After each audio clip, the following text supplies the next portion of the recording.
UP board 2024 के महत्वपूर्ण प्रश्नों की सीरीज में कक्षा 10वीं के छात्रों के लिए रसायन विज्ञान के 10 महत्वपूर्ण प्रश्नों के साथ हम उपस्थित हैं। इन प्रश्नों को आप देखें, कितना आपको तैयार है, नहीं तैयार है तो इसको आज से ही रट जाएं, याद कर जाएं, क्योंकि परीक्षा में ऐसे ही क्वेश्चन पूछे जाएंगे आपके। तो ध्यान से देखें। पहला प्रश्न आपका है, बहुत ही महत्वपूर्ण प्रश्न, अक्सर पूछा जाता है, एंटीमनी क्या है। पहला प्रश्न है बच्चों, एंटीमनी। तो जब आपको धातु और अधातु पढ़ाया जाता है तो उसी में उपधातु भी पढ़ाया जाता है। क्या पढ़ाया जाता है? उपधातु। तो बहुत ही महत्वपूर्ण प्रश्न है, अक्सर एग्जाम में आता है। एंटीमनी क्या है? तो एंटीमनी एक उपधातु है। क्या है? उपधातु है, ध्यान रखिएगा। एक और नाम इसका इससे संबंधित याद रखेगा, आर्सेनिक। आर्सेनिक और एंटीमनी दोनों उपधातु हैं। उपधातु क्या होते हैं? तो वे पदार्थ जिनमें धातु और अधातु दोनों के गुण उपस्थित होते हैं, उन्हें हम उपधातु कहते हैं। तो ध्यान रखिएगा, एंटीमनी एक उपधातु है। इसके साथ ये भी याद रखिएगा, आर्सेनिक एस वो भी एक उपधातु है। तो पहला प्रश्न हो गया कि एंटीमनी एक उपधातु है। दूसरा प्रश्न देखो बच्चों, आईयूपीएससी संबंधी जरूर क्वेश्चन आएंगे आपके। एसिटिक अम्ल का आईयूपीएससी नाम बताइए। एसिटिक अम्ल, एसिटिक अम्ल का रासायनिक सूत्र क्या होता है बच्चों? पहले उसको लिखो, CH3COOH। तो यहां पर नाम आपको पता करने के लिए क्रियात्मक समूह मालूम होना चाहिए। क्या मालूम होना चाहिए? क्रियात्मक समूह। तो देखो बच्चों, इसमें क्रियात्मक समूह है COOH, यह क्रियात्मक समूह है। और COOH रहने पर क्या जोड़ते हैं? तो आप कहेंगे कि ओइक अम्ल जोड़ते हैं। क्या जोड़ते हैं? ओइक अम्ल जोड़ते हैं। तो ओइक अम्ल जब जोड़ोगे तो इसमें कार्बन को काउंट करना पड़ेगा। क्या गिनेंगे? कार्बन। तो कार्बन यहाँ 1 हो गया, यहाँ क्या हो गया? 2 हो गया। तो 2 कार्बन हो गए, तो आप क्या कहेंगे? एथ। 2 कार्बन होने पर बच्चों क्या कहते हैं? एथ। और COOH जब क्रियात्मक समूह है तो ओइक अम्ल हो जाएगा। क्या हो जाएगा? ओइक अम्ल। तो हो जाएगा एथेनोइक। क्या हो जाएगा बच्चों? एथेनोइक अम्ल। क्या कहेंगे? एथेनोइक अम्ल। तो यह ध्यान रखिएगा, जब भी COOH जुड़ा रहता है तो ओइक अम्ल।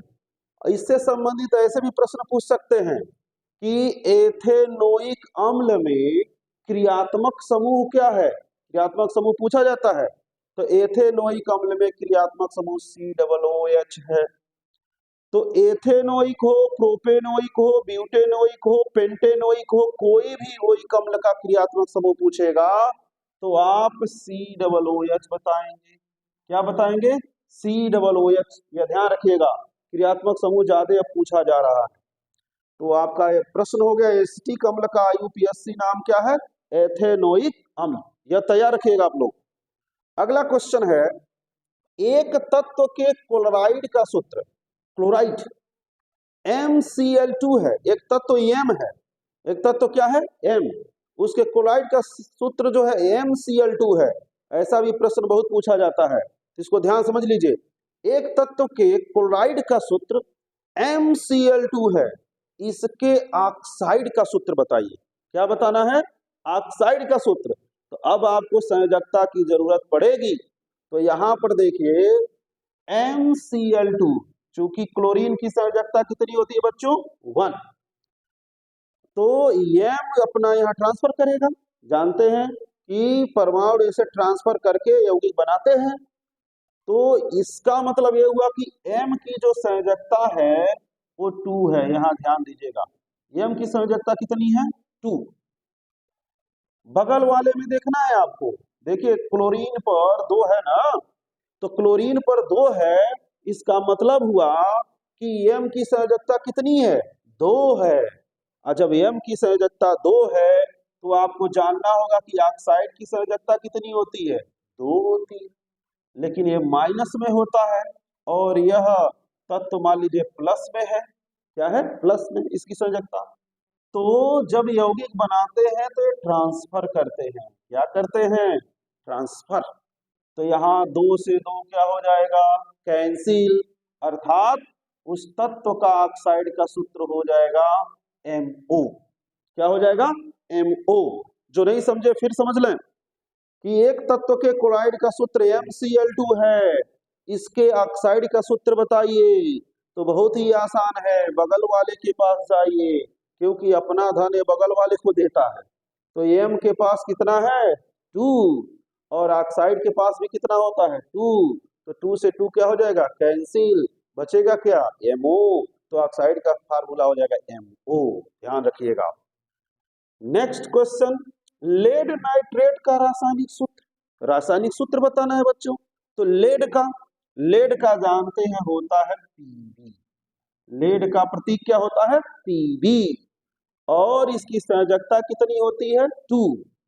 और नाइट्रेट का होता है NO3 और इसकी संयोजकता कितनी होती है, 1।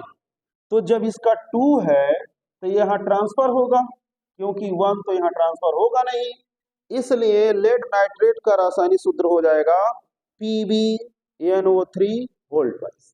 तो यह ध्यान में रखिएगा आप लोग। ये हो गया लेड नाइट्रेट। प्रोपेनल में क्रियात्मक समूह कौन सा है, देखिए क्रियात्मक समूह यहाँ पूछा गया है।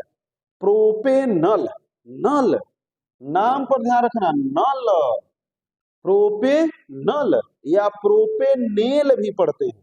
तो परीक्षा में अगर जो नल दे दे तब भी वही समझिएगा, नेल दे दे तब भी वही समझिएगा। तो होता है आपका प्रोपेनल, एथेनल, मेथेनल, ब्यूटेनल। तो नल जहां पर आता है, नल कब होता है, जब क्रियात्मक समूह CHO होता है। क्या होता है, CSO। तो यहाँ एक संयोजकता बची रहती है ना भाई, एक संयोजकता क्या रहेगी, बची रहेगी। तो प्रोपेनल में क्रियात्मक समूह कौन सा होगा, सिंगल बॉन्ड CHO। कैसे बचा भाई, तो यहाँ ये भी समझने की कोशिश करिए। कार्बन की संयोजकता होती है 4, कार्बन की संयोजकता कितनी होती है, 4। तो ये ऑक्सीजन को 2 दे दिया, किसको दे दिया, ऑक्सीजन को। एक जो है यह हाइड्रोजन को दे दिया है, तो एक बचा है ना। तो क्रियात्मक समूह में जो संयोजकता बची रहती है वही जो है जुड़ने का काम करती है, कार्बन से वही जुड़ती है। तो यह ध्यान रखिएगा, प्रोपेनल, ब्यूटेनल, पेंटेनल, हेक्सेनल, किसी में भी क्रियात्मक समूह पूछे तो सिंगल बॉन्ड CHO, वो इस तरह से भी ऑप्शन में दे सकता है। तो यह ध्यान रखिएगा, इसलिए यहाँ समझाए हैं CHO, single bond CHO, propanal, butanal, Pantanal, किसी का भी पूछे। 2 असंतृप्त हाइड्रोकार्बन का नाम लिखें। यह प्रश्न इसलिए हम चुने हैं, ये पूछेगा संतृप्त और असंतृप्त, तो इसी के जरिए आप समझ जाइए संतृप्त और असंतृप्त। तो जब भी असंतृप्त कहेगा तो आप एल्कीन और एल्काइन को ध्यान में रखेंगे। तो एल्कीन श्रेणी और एल्काइन श्रेणी। तो एल्कीन में जानते हैं आप कौन होता है, ethene, propene, butene, pentene, hexene, heptene, यह हो जाएगा। क्योंकि एल्कीन श्रेणी असंतृप्त हाइड्रोकार्बन है, एल्काइन भी क्या है, असंतृप्त हाइड्रोकार्बन है। तो असंतृप्त हाइड्रोकार्बन के लिए आपको या तो एल्कीन श्रेणी का सदस्य लिखना है या तो एल्काइन का, क्योंकि एल्केन श्रेणी संतृप्त है, यह ध्यान रखिएगा। तो जब विस्तृत उत्तरी क्वेश्चन पढ़ाया जाएगा तो संतृप्त असंतृप्त सब डिफरेंस बताया जाएगा।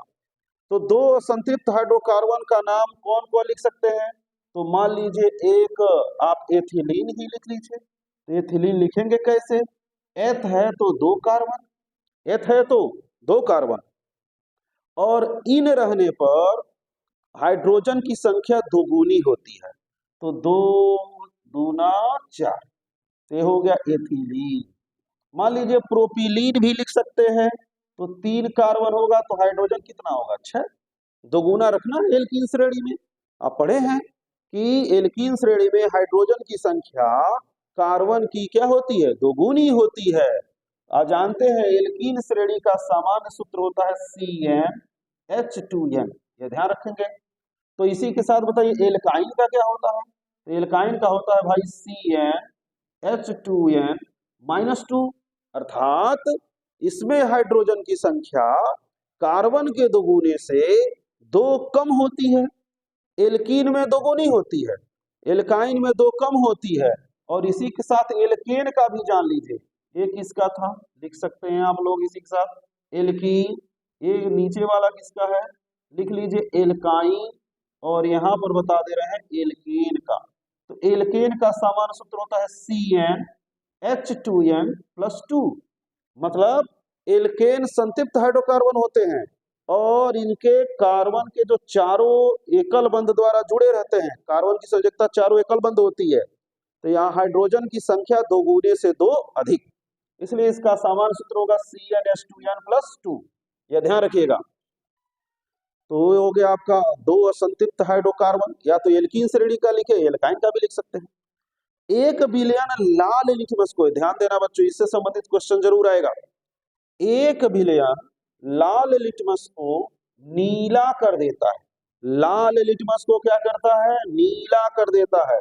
इसका पीएच मान संभव है, तो पहले सोचेंगे कि लाल लिटमस को नीला कौन करता है, तो आपको एक टेक्निक जानना चाहिए इसके लिए लिटमस के बारे में। जैसे लिटमस का 2 कलर आपको पता करना होगा, नीला और लाल, मतलब नीला कौन करता है और लाल कौन करता है, तो बहुत ही आसान तरीका है। लाल है ना, तो लाल करता है अम्ल, कौन करता है, अम्ल, इसी से जानिएगा अम्ल, लौ, लौ है ना लौ, तो लौ से लाल, तो अम्ल जो है लाल कर देता है लिटमस को, और जब अम्ल लाल कर रहा है तो नीला कौन करेगा, तो आपको क्षार करेगा, कौन करेगा, क्षार। तो नीला लिटमस वो बन रहा है, देख रहे हैं, कर 1 विलयन लाल लिटमस को क्या कर रहा है, नीला, नीला कौन करेगा, क्षार, समझ में आ गया होगा, नीला कौन करेगा, क्षार, और क्षार का पीएच मान 7 से अधिक होता है, क्षार का पीएच मान क्या होता है, 7 से अधिक। तो इसका जो है आप ध्यान रखिएगा कि 1 विलयन अगर जो लाल लिटमस को नीला कर रहा है तो उसका पीएच मान 7 से अधिक हो सकता है। ऑप्शनल क्वेश्चन में 8 दे सकता है, 9, 10, 11, 12, 14 तक दे सकता है, तो आप ध्यान रखिएगा 7 से अधिक जो भी ऑप्शन होगा तो वह लाल लिटमस को क्या कर देगा, नीला कर देगा, यह ध्यान में रखिएगा। नेक्स्ट क्वेश्चन है जिंक चूड़ पर, बहुत इंपॉर्टेंट क्वेश्चन है, जिंक चूड़ पर तनु सल्फ्यूरिक अम्ल की अभिक्रिया से कौन सी गैस निकलती है। जिंक क्या है, पहले ये सोचना है, जिंक क्या है, धातु है, आप कहेंगे क्या है, धातु है, और ये किसमें डूबा जा रहा है, अम्ल में डूबा जा रहा है। तो आप पढ़े हैं कि जब अम्ल में धातु से क्रिया कराते हैं तो कौन सी गैस निकलती है, हाइड्रोजन गैस विस्थापित हो जाती है। कौन सी गैस विस्थापित होती है, हाइड्रोजन गैस, कौन सी गैस बच्चों, हाइड्रोजन गैस विस्थापित होगी, ये ध्यान रखेंगे।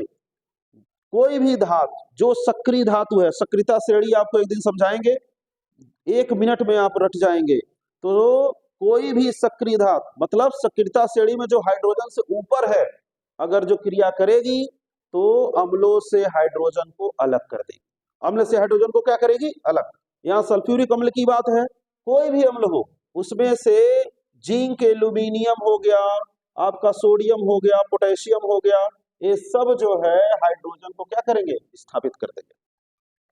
अगला है प्रोपेनोन, देखो बच्चों प्रोपेनोन, या इसी को पढ़ सकते हैं प्रोपेनोन, क्या पढ़ सकते हैं, प्रोपेनोन।